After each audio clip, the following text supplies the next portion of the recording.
beginning at 5 a.m. Colorado's Attorney General says the number of meth labs in Colorado are on the decline. But another problem is growing. Marijuana grow operations are popping up in neighborhoods all across our state. We do not know totally the environmental impacts of these operations and the long-term effects officers and members of the public could experience as a result of exposure to the fertilizer and other chemicals used to grow marijuana. When Colorado voters gave medical marijuana use the green light a decade ago, the idea was to give the sick a means of relief. But as the Attorney General mentioned, marijuana is being grown now in neighborhoods with children.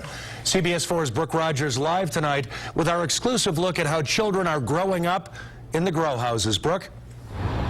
Well, Jim, 10 years after Amendment 20 passed, Colorado legislators are still trying to determine how and where medical marijuana can be grown and sold. But ask the members of the North Metro Task Force, and they will tell you it's growing in our neighborhoods, and the collateral damage could be our children. Police Department, search warrant.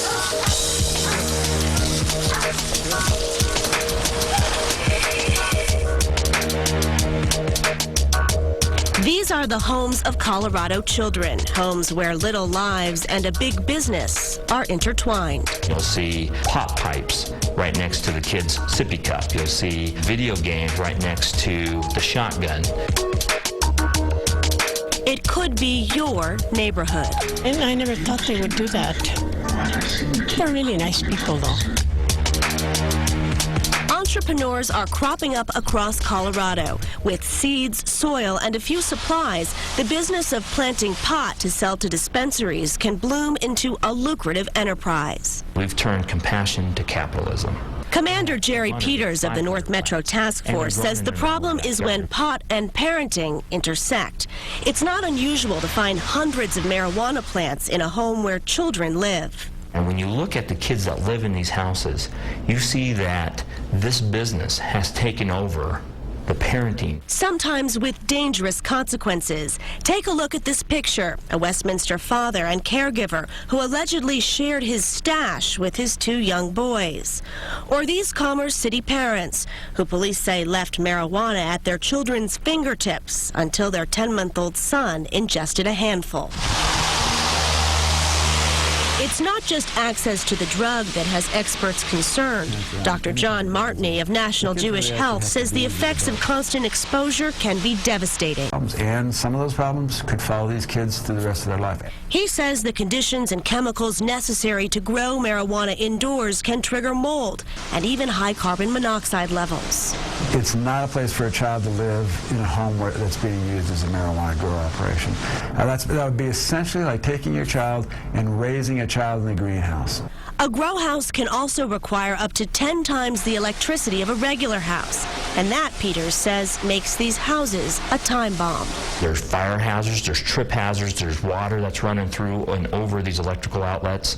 People are makeshifting how they get power from their electrical boxes. Some are tapping into their neighbors' electrical boxes. Police Department, search warrant. They can also invite crime. This Commerce City mother and 2 children, ages 2 and 4, were held hostage at gunpoint in their home. The intruders wanted drugs and cash. Peters says that's why growers often arm themselves. We've seen shotguns, we've seen bulletproof vests, we've seen handguns, we've seen the extreme of every weapon just to protect their grow operations. Police believe that's how an 11-year-old Adams County boy who lives here happened to shoot himself in the foot. His father's attorney denies the child was protecting his family's medical marijuana. The boy has a hunting license issued by the state of Colorado. This is simply a household accident. Corey believes the government should regulate marijuana production by allowing growth in warehouses, industrial places, even outside. If the government would allow that, it would get out of houses. But everything the government has been doing of lately drives people back into the residential grows. We have kids. But Peters believes home growth is an epidemic that can't be tamed by regulation. It's a money-making machine. You're always going to have this. And where you have this, you'll always have children. And Commander Peter says his task force investigates 2 to 3 illegal grow houses a week. And he says at least once a week they run across children living in those houses. And he says the problem is only getting worse. Jim? Brookweather, what about the new legislation on the governor's desk? Well, some people say it might help. It would regulate the medical marijuana industry. It would also require the dispensaries to grow a majority of the pot they sell. Others say it would just be a boon to the black market. So we'll see what happens. Indeed we will. Brooke Rogers, thanks very much.